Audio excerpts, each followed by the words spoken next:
Assalamualaikum warahmatullahi wabarakatuh. Anak-anak sekalian, pada kesempatan ini saya akan menjelaskan materi KSN Astronomi tentang teleskop. Jadi kalau nanti ada suara-suara yang masuk itu mohon dimaklumi karena kondisinya rumah saya berada di depan jalan raya. Ya, jadi ini materi terakhir untuk pembinaan kita, ya, dan nanti akan kita ulang kembali untuk menguatkan materi yang sudah saya jelaskan sebelumnya. Ya, judulnya teleskop atau teropong. Kenapa kita mesti mempelajari teleskop? Ya, karena kita akan berurusan dengan benda-benda langit. Ya, jadi yang akan saya jelaskan di sini adalah teleskop optik. Ya, jadi untuk teleskop yang lainnya tidak akan saya jelaskan. Teleskop, jadi saya jelaskan kembali bahwa bintang itu memancarkan gelombang dalam semua panjang gelombang. Ya, ini tentang gelombang elektromagnetik yang dipancarkan bintang. Ada gelombang radio, gelombang mikro, sinar inframerah, cahaya tampak, sinar ultraviolet, sinar X, dan sinar gamma. Nah, yang bisa diamati dengan menggunakan teleskop optik jelas yang dalam rentang cahaya tampak. Kemudian ada gelombang radio. Nah, ini bisa diamati hanya dengan menggunakan teleskop radio. Jadi radiasinya gelombang elektromagnetik yang dipancarkan bintang yang bisa diamati dari bumi hanya gelombang radio dan cahaya tampak, sehingga ada teleskop radio dan ada teleskop optik. Sedangkan yang lainnya itu harus diamati di luar atmosfer bumi. Nah, dengan seperti ini hanya dua yang lolos ke permukaan bumi, yaitu gelombang radio dan cahaya tampak. Yang lainnya itu harus dipantulkan oleh atmosfer bumi, jadi tidak bisa lolos. Nah, apa kelebihan dan kekurangan dari teleskop radio dan teleskop optik? Seperti ini. Jadi teleskop radio bekerja pada panjang gelombang radio, teleskop optik bekerja pada panjang gelombang cahaya tampak. Yang kedua, menangkap gelombang elektromagnetik yang berupa sinyal radio, sedangkan teleskop optik menangkap gelombang elektromagnetik berupa cahaya. Oleh karena itu, teleskop optik hanya bisa bekerja kalau cuacanya cerah, gitu ya. Sedangkan teleskop radio itu bisa bekerja kapan saja, ya, mau cuaca hujan, cerah, itu tidak terpengaruh karena yang ditangkap adalah gelombang radio. Kemudian teleskop radio itu menggunakan antena parabola. Itu kenapa kita nonton TV menggunakan parabola, ya, karena gelombang TV itu termasuk bagian dari gelombang radio. Nah, khusus bintang itu biasanya parabolanya dipasang di daerah-daerah yang jauh dari pemukiman penduduk. Ya, seperti mungkin pernah lihat parabola besar gitu ya. Ya, itu adalah teleskop radio. Kemudian teleskop optik menggunakan lensa atau cermin. Ya, jadi teropong memang menggunakan lensa atau cermin. Kemudian teleskop radio sangat baik digunakan dalam kondisi apapun, sedangkan teleskop optik tidak bisa digunakan saat cuaca mendung. Kemudian ini jangkauannya sangat jauh, sedangkan teleskop optik jangkauannya dekat, tidak lebih dari 20,5 tahun cahaya. Oke, itu kelebihan dan kekurangannya. Nah, pada bagian ini saya akan hanya menjelaskan besaran-besaran yang terkait dengan teleskop optik. Nah, ini teleskop Hubble Space Telescope yang dipasang di luar atmosfer bumi untuk mendeteksi atau mempelajari radiasi yang dipancarkan oleh benda-benda langit. Oke, sekarang saya masuk lebih khusus lagi ke teleskop optik. Jadi ada dua, ada yang menggunakan refraktor. Refraksi artinya membiaskan, meneruskan. Nah, itu namanya refraktor. Nah, ini menggunakan lensa cembung, ya. Kemudian disebut sebagai nanti lensa objektif untuk mengumpulkan cahaya. Kemudian reflektor, refleksi, pemantulan menggunakan cermin cekung. Ya, kita lihat seperti ini. Ya, jadi kalau pada teleskop ada dua ada dua lensa, sama dengan mikroskop, ada objektif yang akan berurusan berhadapan dengan objek yang diamati, dan okuler atau eyepiece ini disebut juga dengan lensa okuler, ya, dan ini akan berhadapan dengan mata pengamat. Jadi ada dua, seperti ini, ya. bayangan akan dibentuk di fokus lensa objektif, kemudian bayangan ini itu akan akan menjadi benda untuk lensa okuler, diteruskan lagi, dibiasakan lagi, itu yang dilihat oleh mata manusia. Nah, inilah bayangan yang terlihat.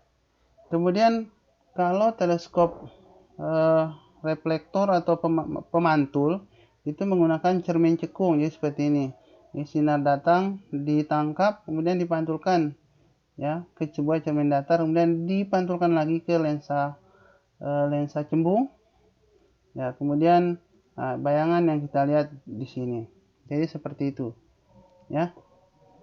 Selanjutnya kita lihat fungsi teleskop. Pertama, untuk mendapatkan bayangan yang lebih terang, ini nanti ada besaran namanya daya kumpul radiasi, light gathering power, dan ini sebanding dengan kuadrat diameter lensa objektifnya. Artinya kalau lensa objektifnya makin besar, ya maka cahaya yang bisa ditangkap oleh teleskop jelas semakin banyak. Ya, kenapa sebanding dengan kuadrat lensa objektif? Ya, karena lensa kan berbentuk lingkaran. Lingkaran itu rumus luasnya kan pi r kuadrat. Jadi sebanding dengan pi r kuadrat atau seperempat pi diameter kuadrat seperti itu. Kemudian yang kedua, untuk mendapatkan bayangan yang lebih jelas dan lebih detail, ini ditentukan oleh besaran yang disebut resolusi atau daya pisah atau disebut dengan resolving power. Nah, ini juga bergantung pada diameter lensa objektif. Semakin nanti saya jelaskan ya di contoh soal. Kemudian yang ketiga, untuk mendapatkan bayangan yang lebih besar, ini ditentukan oleh perbesaran. Makanya kalau dari SMP belajar perbesaran kan simbolnya M, artinya magnify atau digandakan itu kalau di Indonesia kan, atau disebut dengan perbesaran dalam bahasa Indonesia. Nah, perbesaran itu tidak bergantung pada diameter. Ya. Bagaimana perbesaran bisa tidak bergantung pada diameter, nanti akan saya jelaskan.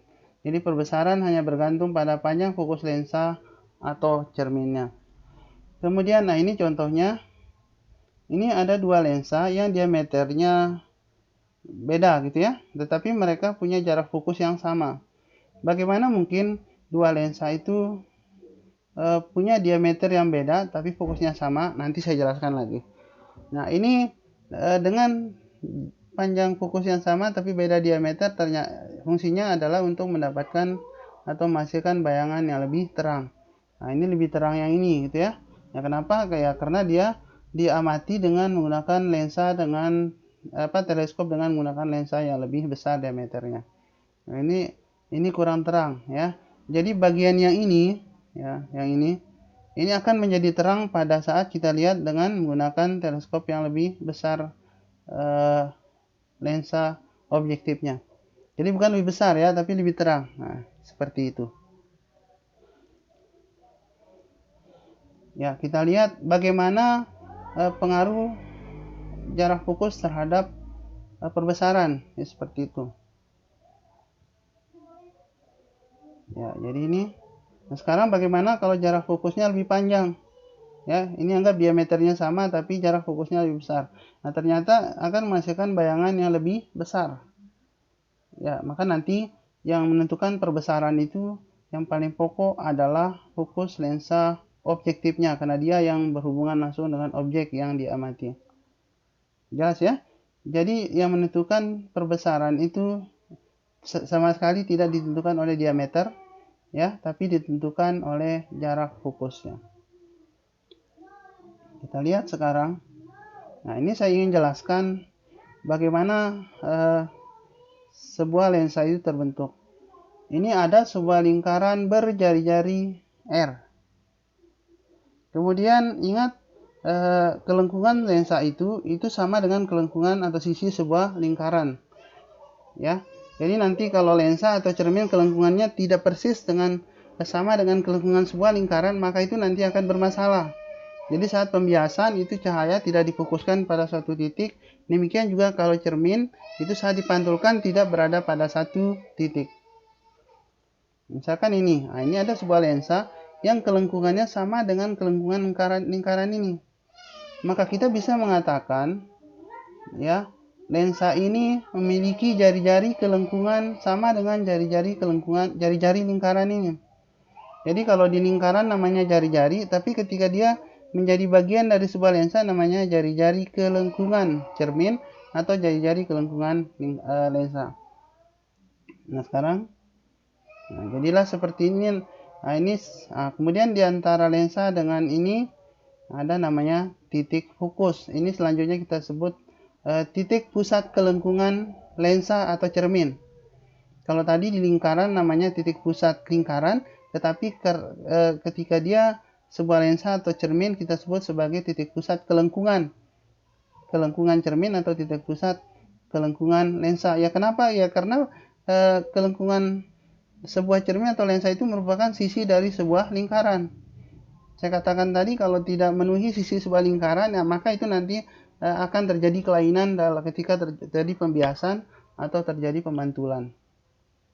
Ya, ada namanya abrasi kromatis pada lensa dan abrasi sferis pada cermin. Nanti ada contoh soalnya di belakang. Ya, jadi inilah bagian-bagian dari sebuah lensa yang sebetulnya berasal dari lingkaran tadi. Ya, jadi tetap di antara titik pusat kelengkungan dengan lensanya atau dengan cermin itu ada namanya titik fokus, dan jarak titik fokus ke lensa atau cermin itu namanya jarak fokus. Oke, kita lanjutkan.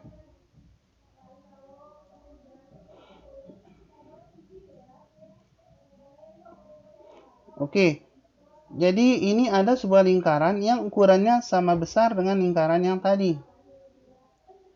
Nah, kemudian ada lensa. Ini lensa yang lebih besar ya, diameternya lebih besar, tetapi ternyata kelengkungannya sama dengan kelengkungan lingkaran tadi.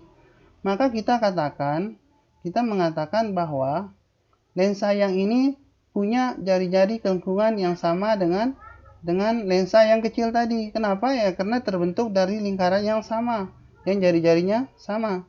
Jadi jari-jarinya sama, kemudian jarak fokusnya sama.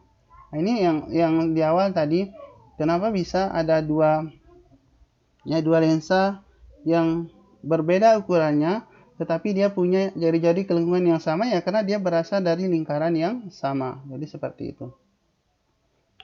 Kemudian yang ketiga, ini ada dua lensa. Ya, sepertinya lensa ini jelas beda ya, ada bedanya di diameternya.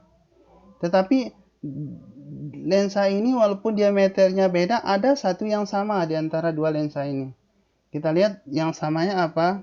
Ternyata lensa itu terbentuk dari dua lingkaran yang jari-jarinya sama.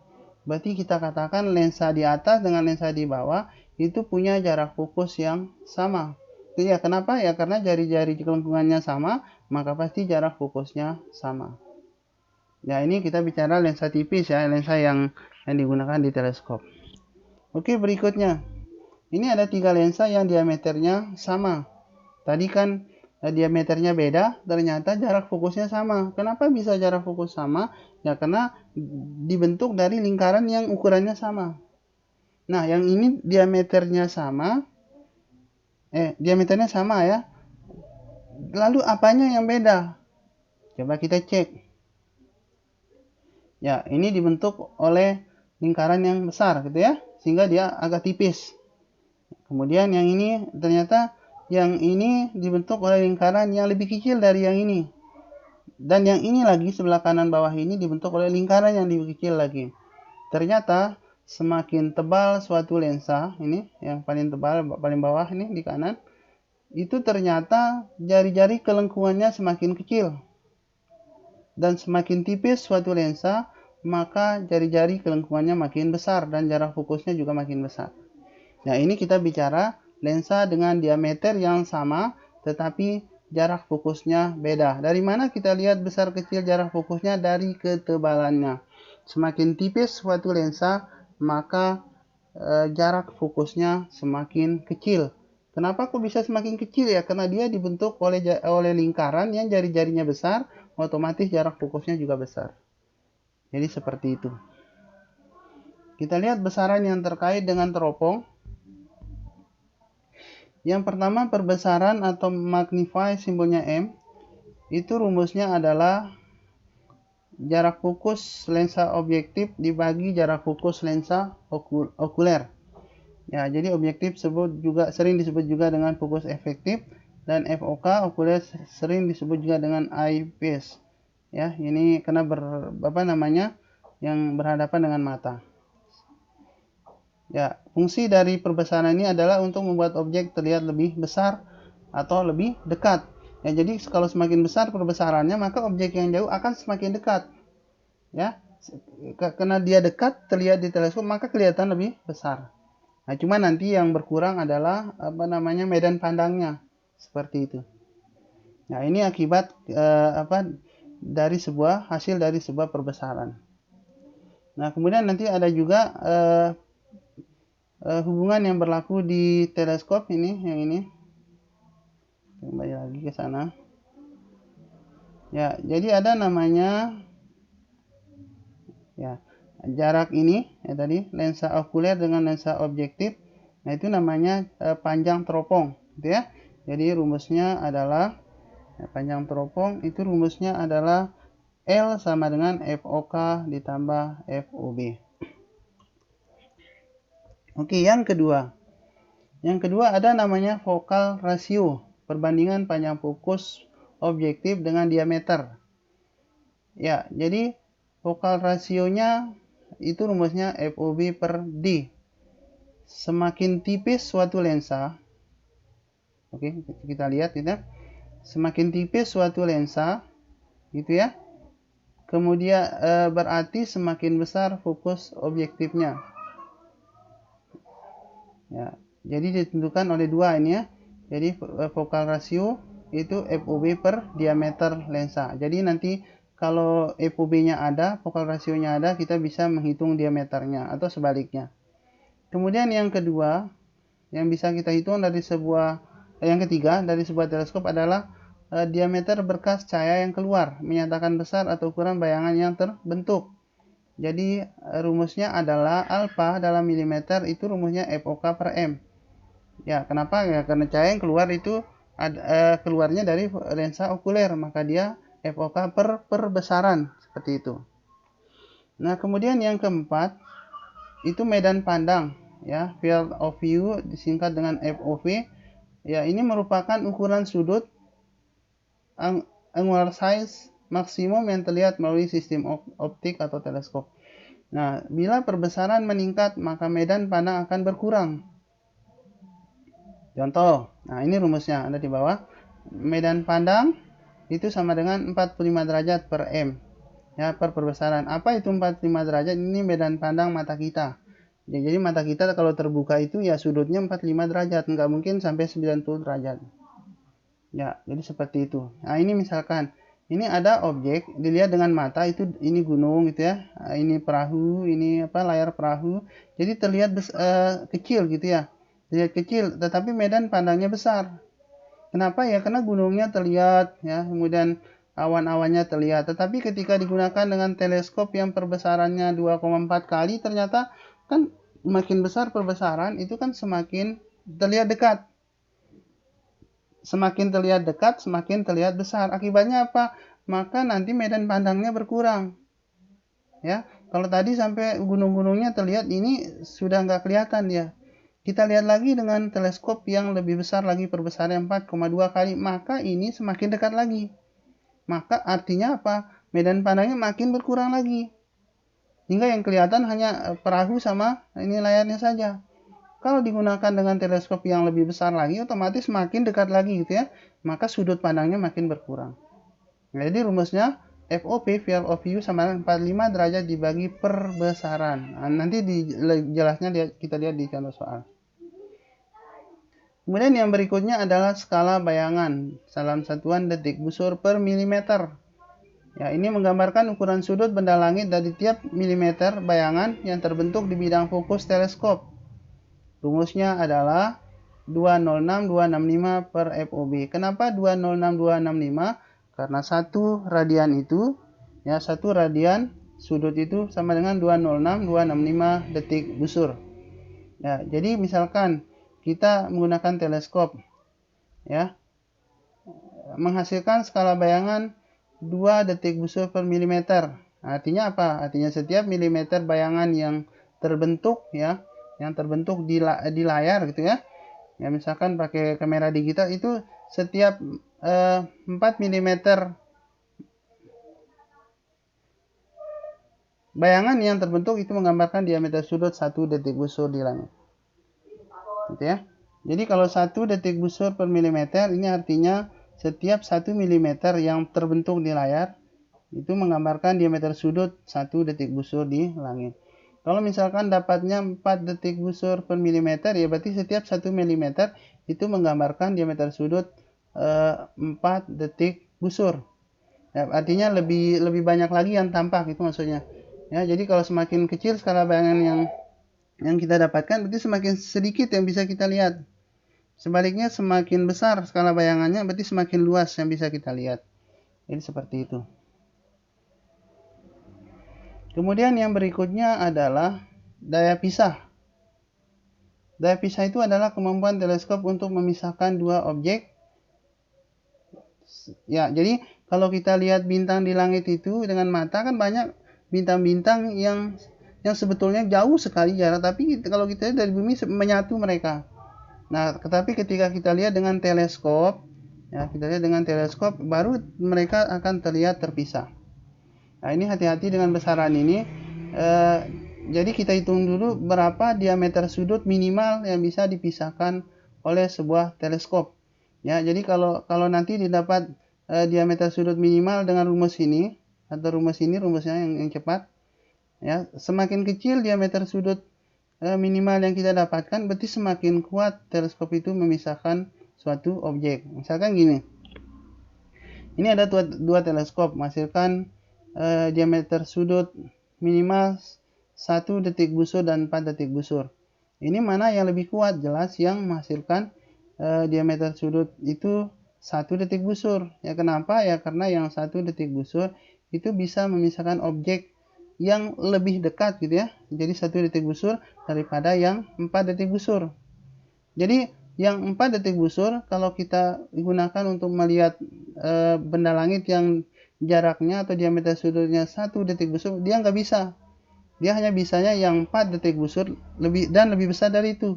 Sedangkan yang 1 detik busur itu bisa memisahkan yang 2 detik busur, bisa memisahkan yang 3 detik busur, bisa memisahkan yang 4 dan seterusnya. Jadi kesimpulannya semakin kecil alfa yang didapatkan ini, maka semakin kuat teleskop itu memisahkan objek seperti itu. Nah, rumus yang kita pakai bukan yang ini, langsung ini sudah turunannya itu 14,1 per D kalau diameternya dalam cm dan 141 per D kalau D-nya dalam satuan milimeter. Kemudian yang berikutnya magnitudo batas objek. Apa itu magnitudo batas objek? Adalah magnitudo maksimal yang bisa dilihat dengan teleskop. Ingat ketika kita belajar materi bintang, ya materi bintang kita sudah dapatkan bahwa magnitudo maksimal benda langit bisa dilihat dengan mata telanjang itu adalah 6. Artinya yang 7, 8, 9, 10 itu udah nggak bisa dilihat dengan mata. Ya, tetapi bisa dilihat dengan teleskop. Nah, tetapi teleskop pun ada batasnya, batas maksimalnya. Ya, rumusnya adalah 6 tambah 5 log D. Ya, diameternya dalam milimeter per 10. Maka nanti didapatkan magnitudo yang lebih besar dari 6. Sip. Kemudian yang ke-8, light gathering power. Daya kumpul radiasi. Daya kumpul radiasi besarnya sebanding dengan kuadrat diameter alat optik. Ya, karena luas sebanding dengan kuadrat diameter. Daya kumpul radiasi berpengaruh terhadap kecerangan objek langit saat diamati. Ya, jadi ini light gathering power-nya sebanding dengan D kuadrat. Nah ini biasanya dibandingkan dengan mata biasanya.